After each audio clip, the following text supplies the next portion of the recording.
बहुत ही important lecture देंगे और आज हम आपको पढ़ाएंगे covalent bond.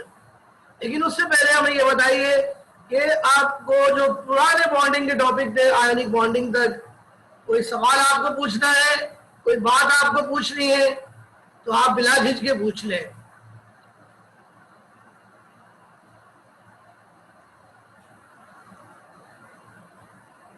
Dear students, I am waiting for your question. If you have any question, any query, please ask. I am here to explain you. Yes, students.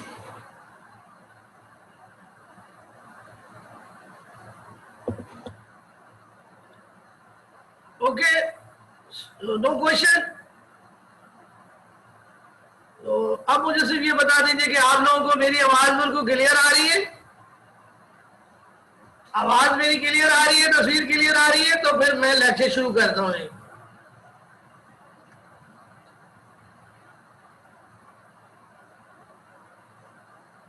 Okay बेटा, okay okay, तो फिर start करते हैं आज का lecture. Board पे चलते हैं, आप लोग हेडिंग लगा लें कोवैलेंट बॉन्ड।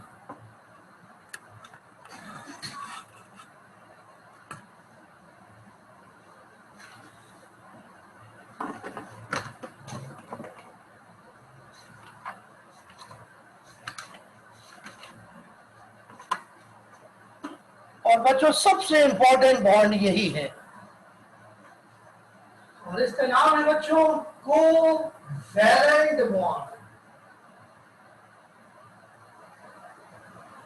इसका दूसरा नाम है electron pair bond.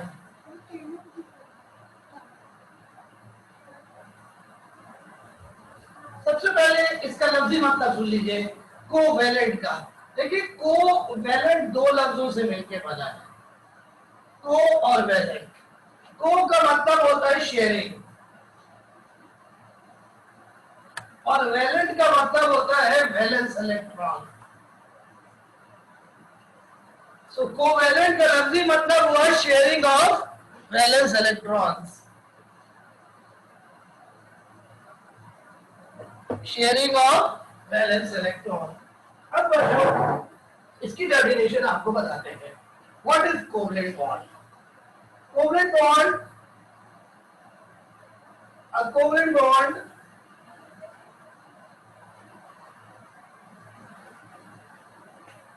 is formed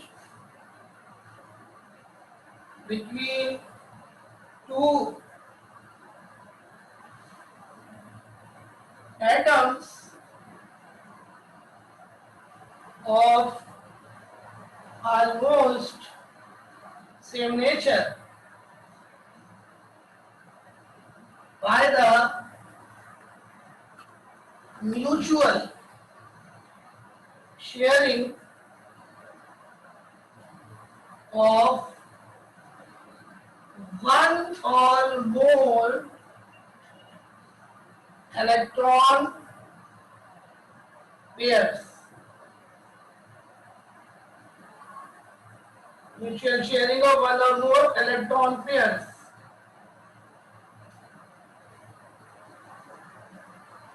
This is the definition of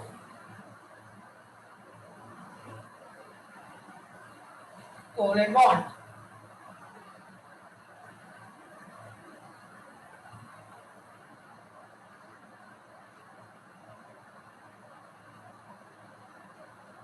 बच्चों कोवैलेंट बॉन्ड जो दो एटम्स के दरमियान बनता है उनकी नेचर ऑलमोस्ट सेम होती है, यानी वो दोनों एटम्स नॉन मेटल्स के होते हैं या फिर उनमें थोड़ा बहुत फर्क होता है। और सबसे अहम बात, यहाँ पर बच्चों इलेक्ट्रॉनों का ट्रांसफर नहीं होता बल्कि इलेक्ट्रॉनों की म्यूचुअल शेयरिंग होती है, यानी इलेक्ट्रॉन्स पेयर की शक्ल में आपस में शेयर हो जाते हैं। पेयर का मतलब होता है बच्चों कि एक एटम एक इलेक्ट्रॉन शेयर करेगा या दो इलेक्ट्रॉन शेयर करेगा या तीन इलेक्ट्रॉन शेयर करेगा, तो दूसरा एटम भी उतने ही इलेक्ट्रॉन शेयर करेगा। तो अगर हम पेयर की बात ना करें और इंडिविजुअल इलेक्ट्रॉन्स की बात करें तो हम ये कह सकते हैं कि covalent bond is form by the mutual sharing of one और मोर इलेक्ट्रॉन्स, फिर पेयर खत्म हो जाएगा। पेयर की बात जब करेंगे तो मतलब ये है कि एक इलेक्ट्रॉन एक एटम देगा, दूसरा इलेक्ट्रॉन एक एटम देगा, तो एक एक मिलकर दो इलेक्ट्रॉन्स हो जाएंगे, यानी वन पेयर हो जाएगा। इलेक्ट्रॉन्स कोवलेंट बॉन्ड में पेयर की शक्ल में होते हैं, इसीलिए इस बॉन्ड का नाम है इलेक्ट्रॉन पेयर बॉन्ड। कॉपी करिए इसे। अब हम आपको इसकी कंडीशन बताते हैं।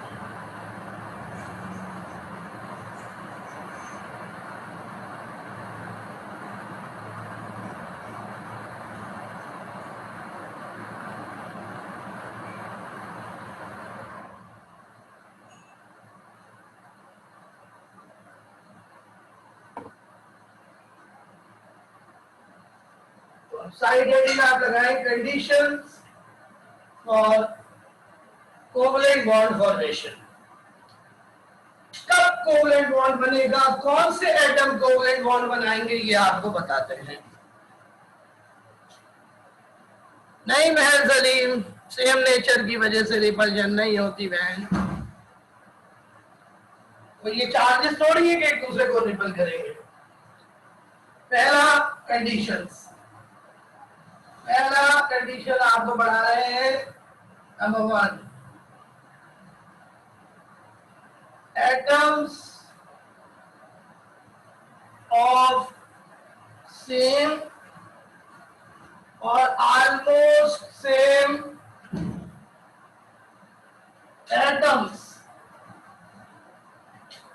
Form covalent bond.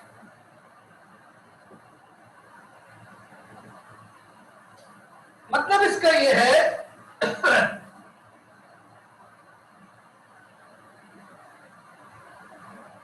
Covalent bond is formed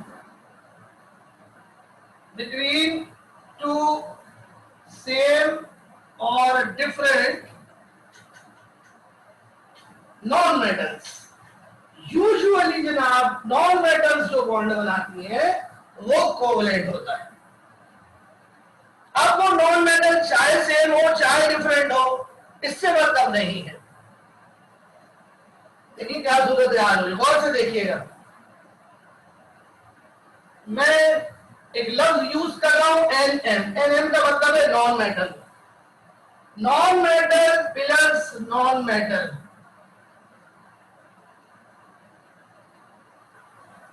would form covalent bond.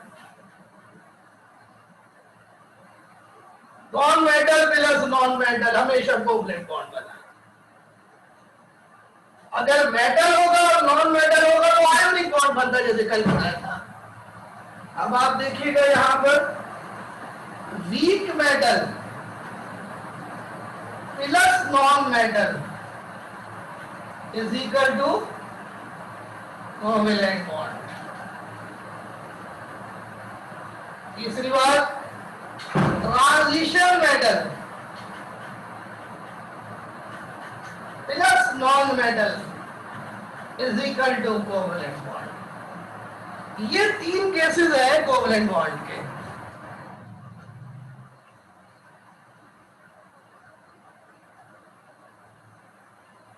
भाई आप लोग वक्त पर आए प्लीज, तमाम लोग।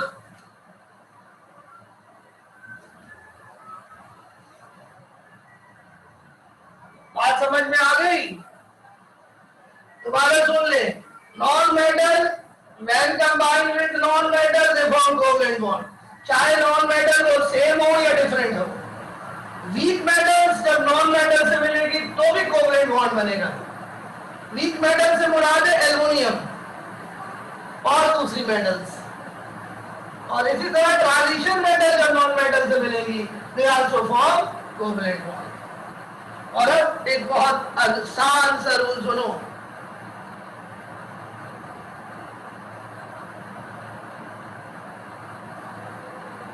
चलो तुम कह रहे हो तो मैं लिख देता हूं। मेटल्स अगर आपस में ही बॉन्ड बनाए तो भी वो हमेशा कोवेलेंट बॉन्ड बनाते हैं। ऐसे तो मेटल्स के अंदर मेटेलिक बॉन्ड होता है, लेकिन बाज मेटल्स कोवलेंट बॉन्ड भी बना सकती हैं। तो कुछ मेटल्स भी कोवलेंट बॉन्ड बना सकती हैं, लेकिन ये हमारी रेंज से बाहर है। लेकिन आप कह रहे हैं तो बता देते हैं। तो बेटा एक बड़ा इंपॉर्टेंट रूल सुनो, अगर आपको याद ना आए कि दो एटम्स के दरमियान कौन सा बॉन्ड है, आयोनिक है या कोवलेंट है, तो वो बॉन्ड कोवलेंट होगा, और ये तय है कि आपको याद नहीं आएगा। ये भी मजाकिया रूल है, थोड़ा सा मजाकिया रूल है। यानी कोवलेंट बॉन्ड इतना ज्यादा होता है कि हर बनने वाला बॉन्ड ऑलमोस्ट कोवलेंट ही होता है, आप ये समझ लो। आयोनिक बॉन्ड गिनती के चंद है, आयोनिक बॉन्ड गिनती के चंद है। सिद्रा बेबी, मैंने ये कहा ये जिंक ब्रोमाइड के अंदर आयोनिक बॉन्ड होगा, प्रोडोमिनेंटली रहा जावे।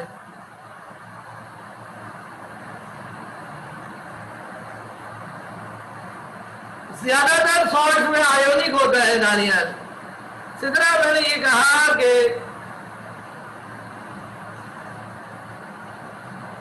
अगर दो एलिमेंट्स के दरमियान आपको ना पता चले कि कौन सा बॉन्ड बन रहा है, तो आप उसका बॉन्ड कोवलेंट कंसीडर कर ले, बशर्ते कि उस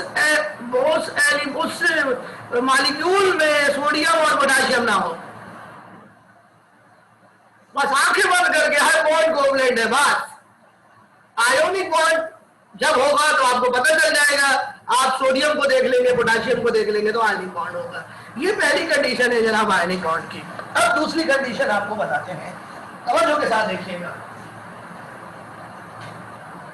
बहुत इंपॉर्टेंट सेकंड पॉइंट आपको बताने जा रहा हूं, इसको आपने समझना है। ये सेकंड कंडीशन है। सेकंड कंडीशन ये है, if electronegativity difference between the bonded atom is less than 1.7 except HF, जहां के डिफरेंस 1.9 होता है लेकिन बॉन्ड कोवलेंट होता है, then the bond would be covalent। आपको बताया था अगर 1.7 से ज्यादा इलेक्ट्रोनेगेटिविटी का डिफरेंस होता है तो बनने वाला बॉन्ड आयोनिक होता है, लेकिन कोवलेंट बॉन्ड में ये डिफरेंस 1.7 से कम होता है। HF उसकी एक्सेप्शन है। HF का डिफरेंस 1.9 होता है, लेकिन HF में हम सब जानते हैं कोवलेंट बॉन्ड होता है, क्योंकि दोनों नॉन मेटल्स हैं और नॉन मेटल्स कभी आयनिक बॉन्ड नहीं बनाते। अब जरा सा इस रूल को एलाबोरेट करेंगे, गौर से देखिएगा। अगर इलेक्ट्रोनेगेटिविटी का डिफरेंस 0 हो या फिर इलेक्ट्रोनेगेटिविटी का डिफरेंस 0.5 से कम हो, तो जो बॉन्ड बनेगा उसको कहेंगे नॉन पोलर कोवेलेंट बॉन्ड। और अगर इलेक्ट्रोनेगेटिविटी का डिफरेंस 0.5 से ज्यादा हो लेकिन 1.7 से कम हो, तो जो बॉन्ड बनेगा उसको कहेंगे polar covalent bond. Polar covalent bond is also called partial ionic bond,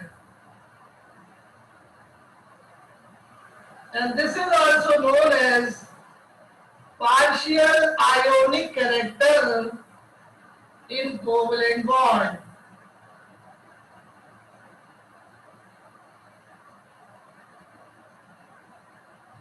जबकि नॉन पोलर कोवलेंट बॉन्ड को कहते हैं ट्रू कोवलेंट बॉन्ड और 100% covalent bond.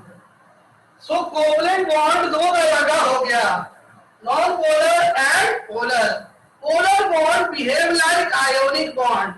Polar bond behave like ionic bond। सो जो प्रॉपर्टीज आयोनिक बॉन्ड की होती हैं, पोलर कोवलेंट बॉन्ड की प्रॉपर्टीज भी उसी तरह की नजर आएंगी। ये थे जनाब 2 पॉइंट्स, खत्म हो गए ये पॉइंट। यहां तक आपको कोई क्वेश्चन करना है तो आप कर सकते हैं, वरना फिर मैं आगे चलूंगा और आपको एग्जांपल से कोवलेंट बॉन्ड समझाऊंगा। बच्चों, मुझे कोवलेंट बॉन्ड को डिटेल के साथ पढ़ाना है, क्योंकि यही वो बॉन्ड है जो कि आपको जिंदगी भर परेशान करेगा। HF में बेटा पोलर कोवलेंट बॉन्ड होता है। HF में कहा पोलर कोवलेंट बॉन्ड होता है, यानी आयोनिक कैरेक्टर इसका सबसे ज्यादा होता है। HF का आयोनिक कैरेक्टर तमाम कोवलेंट बॉन्ड में सबसे ज्यादा होता है। इस कैरेक्टर की परसेंटेज होती है जिसको कहते हैं percent ionic character. Percent ionic character, ये परसेंट आयोनिक कैरेक्टर जो है वो HF में 43% होता है। 43%।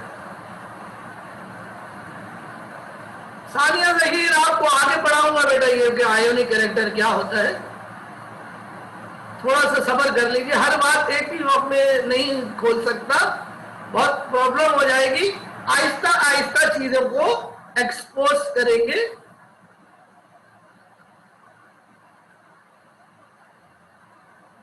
दुआ करें कि कोचिंग खुल जाए तो फिर ये बातें आपको पढ़ाना फेस टू फेस और भी आसान हो जाएगा आपके लिए। तो बच्चों, ये कॉपी कर लिया आप लोगों ने? यस। तो बच्चों, फिर मैं बोर्ड पे जाके आपको बनाने जा रहा हूं एग्जाम्पल। तो हेडिंग लगा ले, formation, covalent bond formation in NaCl। Covalent bond formation in NaCl। Covalent bond formation in NaCl, sorry, covalent bond formation in chlorine molecule. Sorry student, covalent bond formation in chlorine molecule. देखिए जी, board पर देखिए, आप board पर देखिए बच्चों के साथ। बच्चों, ये गौर से देखिए, ये मैं बना रहा हूं क्लोरीन एटम। बच्चों, क्लोरीन एटम के पास 7 वैलेंस इलेक्ट्रॉन है, क्योंकि बच्चों क्लोरीन 7वें ग्रुप में होती है। जो एलिमेंट, जो एटम जिस ग्रुप में होता है उसके पास उतने ही वैलेंस इलेक्ट्रॉन होते हैं। बच्चों, क्लोरीन की इलेक्ट्रॉनिक कॉन्फ़िगरेशन है 287। इसका मतलब है क्लोरीन के पास 7 वैलेंस इलेक्ट्रॉन है। तो क्लोरीन को अपना ऑक्टेट मुकम्मल करने के लिए कितने इलेक्ट्रॉन चाहिए?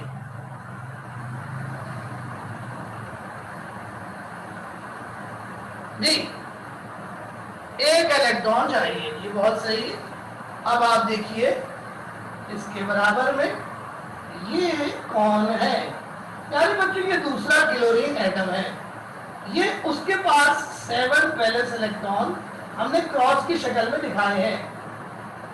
इसको भी बच्चों अपना वैलेंस शेल मुकम्मल करने के लिए 8 इलेक्ट्रॉन चाहिए। इसकी इलेक्ट्रॉनिक कॉन्फ़िगरेशन भी वही है 287।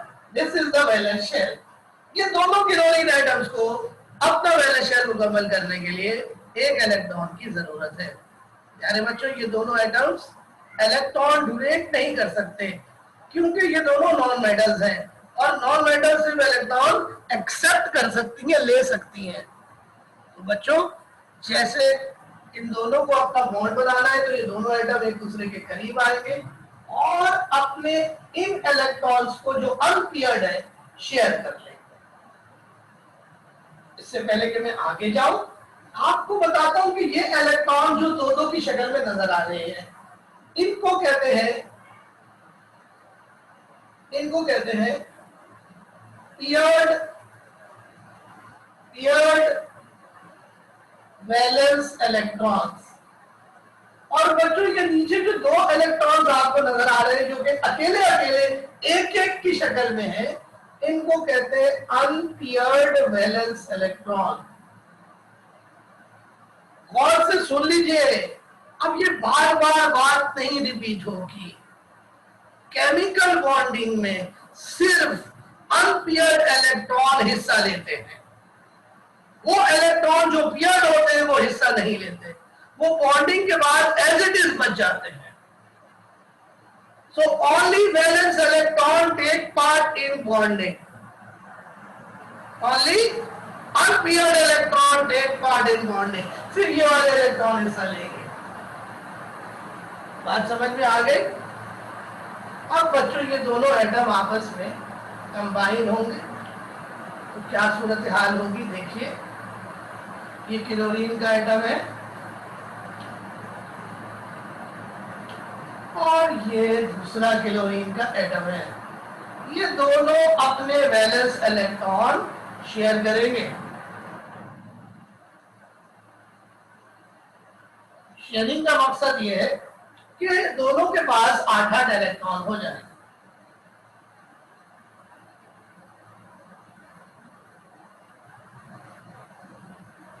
अब आप गौर से देखिए, अब अगर मैं यहां पर हाथ रखूं तो देखें इस क्लोरीन के पास 8 इलेक्ट्रॉन हो गए, और अगर मैं यहां हाथ रखूं तो दूसरी क्लोरीन के पास 8 इलेक्ट्रॉन हो गए, तो दोनों क्लोरीन के एटम्स का ऑक्टेट मुकम्मल हो गया।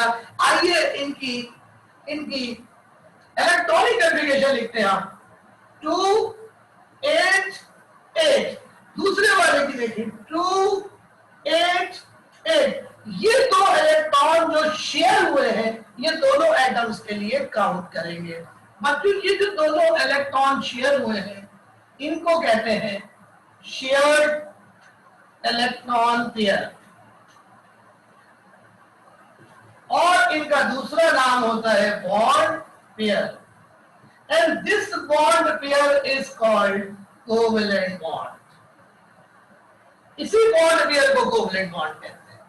अब ये इलेक्ट्रॉन जो हरे रंग के आपको नजर आ रहे हैं पेयर की शक्ल में, जिनको आपने कहा था पेयर वैलेंस इलेक्ट्रॉन, इन इलेक्ट्रॉनों को अब कहेंगे unshared electron pair, unshared electron pair, and they are known as lone pair।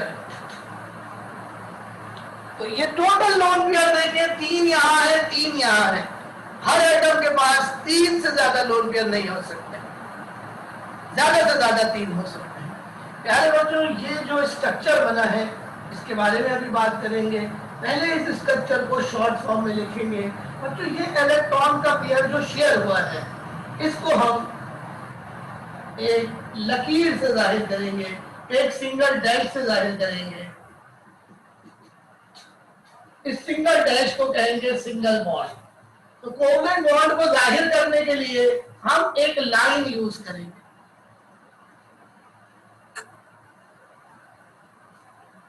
तो ये है बच्चों कोवेलेंट बॉन्ड फॉर्मेशन।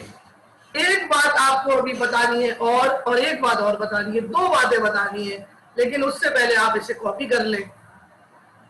अगर आपको ये कॉपी कर ले और साथ में बच्चों मैं आपको एक डायग्राम शेयर करता हूं, फिर उसके बाद आप इसको कॉपी कीजिएगा। देखिए जी,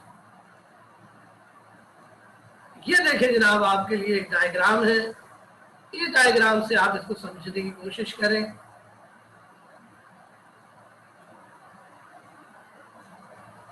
और यहां पे देखें ये क्लोरीन का एटम है,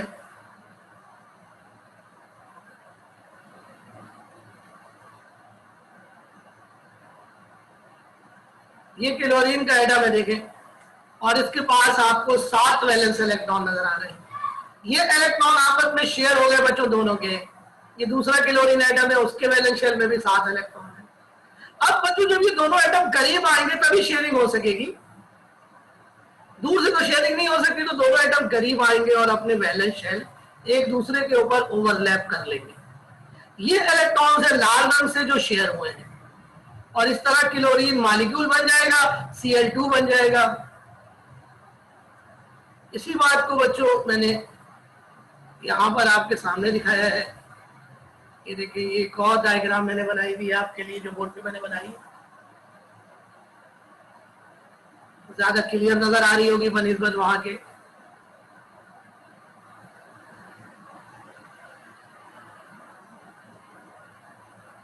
इस डायग्राम को आप सेव कर लें अपने पास। किस तरह कोवलेंट बॉन्ड बनता है? कोवलेंट बॉन्ड शेयरिंग से बनता है।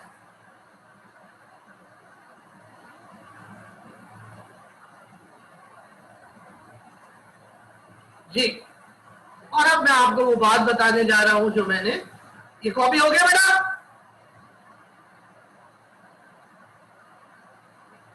हेलो हेलो जी देवा, लोन पेयर क्या है? लोन पेयर वो इलेक्ट्रॉन पेयर जो कि शेयरिंग के बाद बच जाते हैं, लोन पेयर कहलाते हैं। लोन पेयर को हम यतीम इलेक्ट्रॉन पेयर कहते हैं मजाक में। ओके जी, अगर आप बोर्ड पे देखिए तवज्जो के साथ, अभी कहानी खत्म नहीं हुई है। अभी मैं नीचे से कुछ चीजें मिटाऊंगा, इसके नीचे मुझे लिखना है। ये मैं मिटाऊंगा, इसके नीचे मुझे लिखना है। देखो मेरे बात सुनो, जब ये क्लोरीन एटम आपस में कंबाइन होकर क्लोरीन मॉलिक्यूल बनाएंगे, ये Cl2 बन गया, तो इस प्रोसेस के दौरान एनर्जी रिलीज होगी, which is called bond energy, which is called bond energy, जिसकी वैल्यू है -242 किलो जूल पर मोल। तो बच्चों, जैसा कि मैंने आपको पिछली क्लासेस में बताया था, जब भी बॉन्ड बनेगा एनर्जी रिलीज होगी, because bond formation is exothermic. Bond formation is exothermic, energy release होगी। तो बच्चों, एनर्जी रिलीज होगी जिसके नतीजे में बनने वाला मॉलिक्यूल स्टेबल होगा। ये वैल्यू बच्चों हर बॉन्ड की अलग होगी, जो याद करनी पड़ती है। ये क्लोरीन मॉलिक्यूल की बॉन्ड एनर्जी है। अब अगर हाइड्रोजन मॉलिक्यूल बनता तो वैल्यू होती 435, वो याद करनी पड़ेगी बेटा आपको। अब जरा गौर से देखिएगा यानी बच्चों, ये जो पूरा आपने स्ट्रक्चर बनाया है, इसको कहते हैं स्ट्रक्चर फार्मूला। क्या कहते हैं? Structure formula. बच्चों, ये जो स्ट्रक्चर बनाया है, इस स्ट्रक्चर को कहते हैं क्रॉस डॉट फार्मूला। इसका दूसरा नाम होता है इलेक्ट्रॉनिक फार्मूला। इसका तीसरा नाम होता है लुईस फार्मूला। इसके बराबर वाला देखिएगा, ये वाला जो स्ट्रक्चर है बच्चों, इसको कहते हैं लाइन फार्मूला। इसका दूसरा नाम होता है ग्राफिक फार्मूला। इसका तीसरा नाम होता है लुईस स्ट्रक्चर। Lewis structure. और बच्चों, ये पूरे जो फार्मूले हैं सारे, इन सबको मिला के कहते हैं स्ट्रक्चरल फार्मूला। तो बच्चों, ये है वो फार्मूला जो कि केमिस्ट्री समझने के लिए लाजमी है, क्योंकि chemical properties depends on structure formula.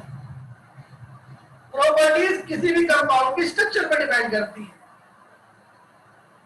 तो ये स्ट्रक्चर बनाना आपको आना चाहिए हर कंपाउंड का, हर कंपाउंड का मेरे भाई, हर कंपाउंड का।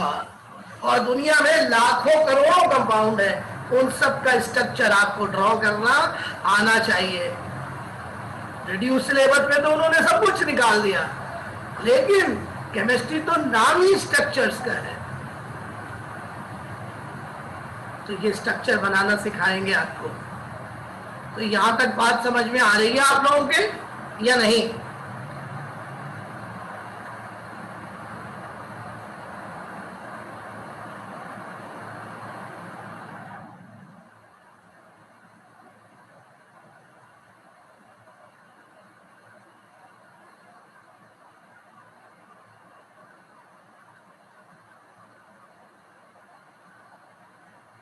जी, तो फिर मैं आगे चलूं तो आप लोग हेडिंग लगा लें, types of covalent bond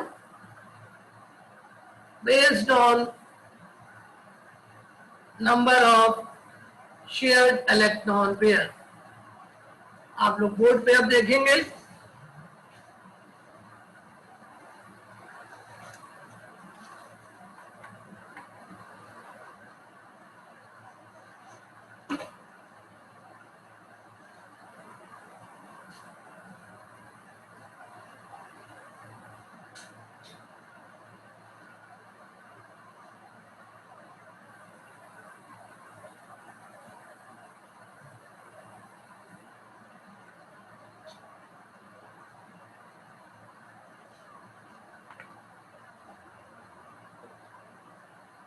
types of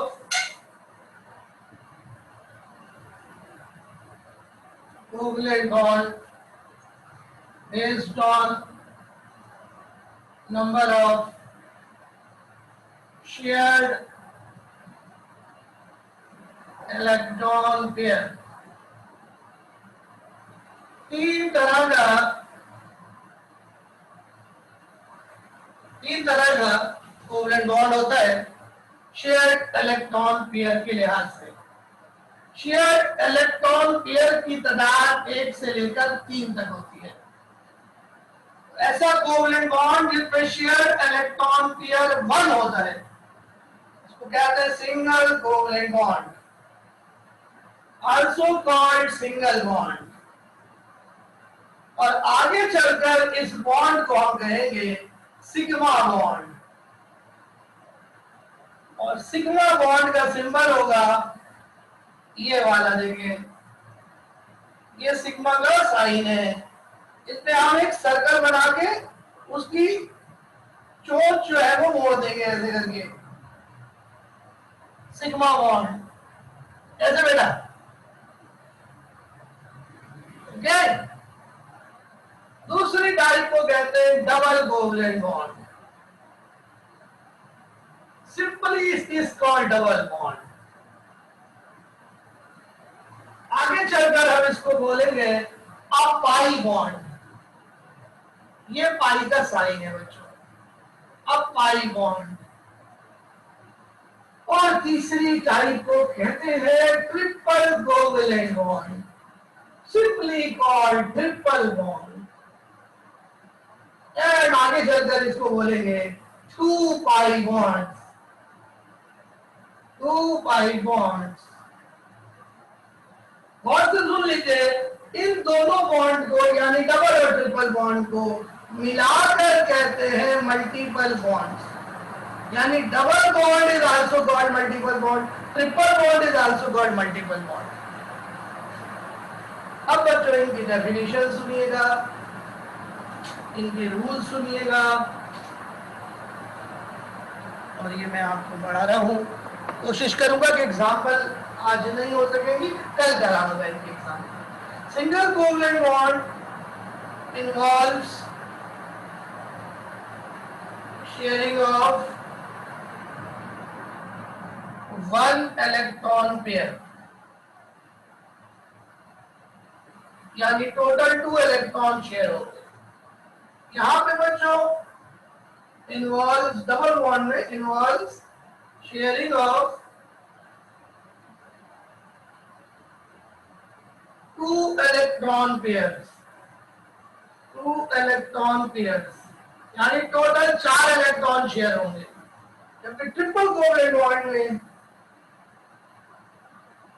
involve sharing of 3 electron pairs, यानी टोटल 6 इलेक्ट्रॉन शेयर होंगे।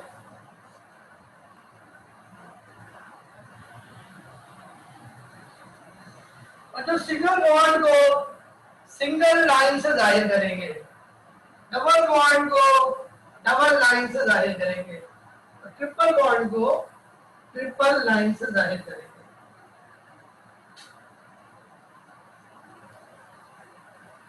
ये इनको रिप्रेजेंटेशन हो गई जनाब। अब इनका एक पॉइंट रह गया है, वो जल्दी से इसको वाइंड अप कर लें। आप इसकी तस्वीर ले लें, इसको इसकी तस्वीर खींच लें आप।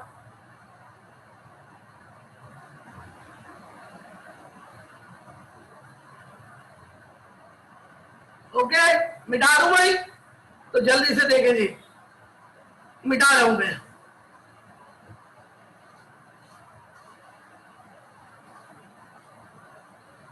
बच्चों कौन सा एटम सिंगल बॉन्ड बना सकता है? कौन सा एटम सिंगल बॉन्ड बना सकता है? बच्चों सिंगल बॉन्ड हर एटम बना सकता है, लेकिन जिसकी वैलेंसी 1 है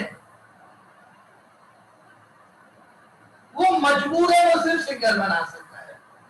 monovalent atoms can only form single bond, मसलन hydrogen, chlorine, chlorine, bromine, iodine, ये सिर्फ सिंगल बना सकते हैं, ये डबल नहीं बना सकते। इसी तरह डबल बॉन्ड कौन बना सकता है?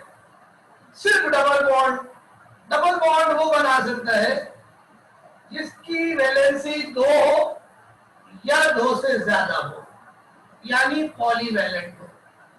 4 एटम डबल बॉन्ड बना सकते हैं। ऑक्सीजन और सल्फर ये डाइवैलेंट होते हैं, नाइट्रोजन ट्राइवैलेंट होता है, कार्बन टेट्रावैलेंट होता है। ये डबल और ट्रिपल भी बना सकते हैं, लेकिन ये सिंगल भी बना सकते हैं। जिसकी वैलेंसी 2 है वो 2 सिंगल बनाएगा, जिसकी वैलेंसी 3 है वो 3 सिंगल बनाएगा, जिसकी वैलेंसी 4 है वो 4 सिंगल बनाएगा। एक एटम उतनी ही बॉन्ड बनाता है जितनी की वैलेंसी उसकी होती है। फास्फोरस के बारे में भी कहते हैं कि वो भी डबल और ट्रिपल बना सकते हैं, लेकिन वो हमारे कोर्स में नहीं था, लेकिन आप कहती हैं तो मैं उसको बता देता हूँ। अर्षा, वेरी गुड अर्षा।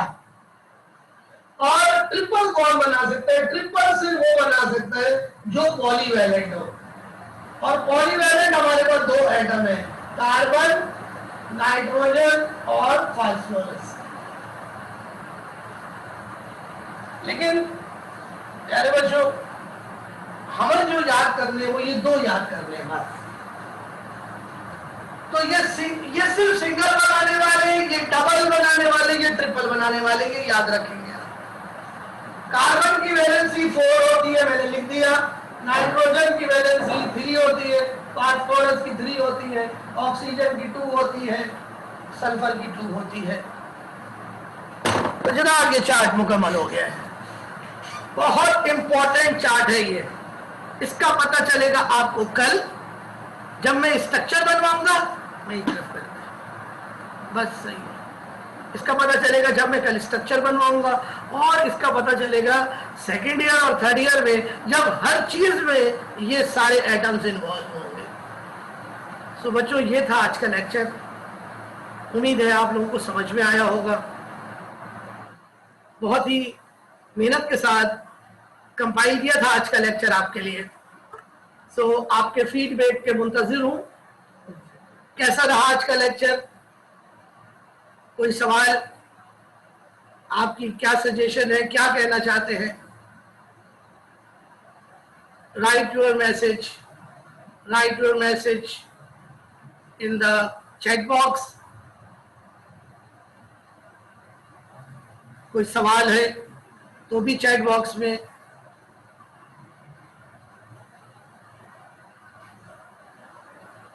खुसूसन अब जो कल का लेक्चर होगा इंशाल्लाह, मोनोवैलेंट एटम के आगे, ठीक है, monovalent atoms can only form single bond. Thank you दहा, थैंक यू सो मच। बेटा, जितनी मेरी नॉलेज है, मैं अपनी पूरी नॉलेज अपने स्टूडेंट्स को ट्रांसफर करने की पूरी कोशिश करता हूँ। आमना ने बड़ा अच्छा सवाल किया है, अगर इलेक्ट्रोनेगेटिविटी एग्जैक्टली 1.7 हो तो फिर कौन सा बॉन्ड होगा? तो बॉन्ड